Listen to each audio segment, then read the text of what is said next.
দেখেন ইসলাম ধর্মটা কত দূর অগ্রসর হয়েছে। মুসলমানদের মধ্যে যদি শোনা যায় যে অমুক জায়গায় একজন ব্যক্তি মারা গেছে, এই মৃত্যুর সংবাদটা শোনার সঙ্গে সঙ্গে কি সুন্দর করে আপনারা বলেন ইন্না লিল্লাহি ওয়া ইন্না ইলাইহি রাজিউন, বলেন না? তারপরে কি করেন শুনো দিয়া মন, বড়ই পাতা গরম জলে গোসল করায় কেমন, বড়ই পাতা গরম জলে গোসল করাইয়া জানাজার নামাজ দাদা নিল ভাই পড়িয়া, জানাজা নামাজ পড়ে নিল, রুকু ছাড়া সেজদা ছাড়া নামাজ পড়িল, রুকু ছাড়া সেজদা ছাড়া নামাজ পড়িল।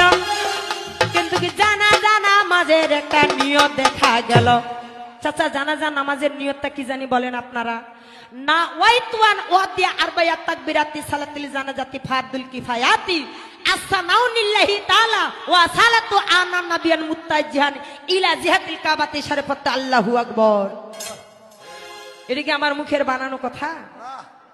কি সুন্দর করিয়া দোয়া পাঠ করিল, ওই যে মুসল্লি খানে কান্দতে থাকিল, যখনে গোরস্থানে নামাই দিবে ভাই, নামাই দেওয়ার সময়ে দোয়া বলেন তাই, নামাই দেওয়ার সময়ও কি সুন্দর করে দোয়া পাঠ করতেছেন, বিসমিল্লাহ ওয়ালা মিল্লাত রাসূলুল্লাহ। এই ব্যক্তিটাকে নবীর হাওলাতে দেওয়া হলো। তারপরে মাটি দেওয়ার সময় বলতেছেন মিনহা খালাকনাকুম ওয়া ফিহা নুইদুকুম ওয়া মিনহা নুখরিজুকুম তারাতান উখরা। এই পৃথিবীর মানুষ মাটি দিয়ে মানুষকে সৃষ্টি করা হয়েছে, এই মানুষ আজকে মাটিতে মিশে যাবে, আর কিয়ামতের দিনে এই মানুষকে আবার পুনরায় জীবিত করা হবে।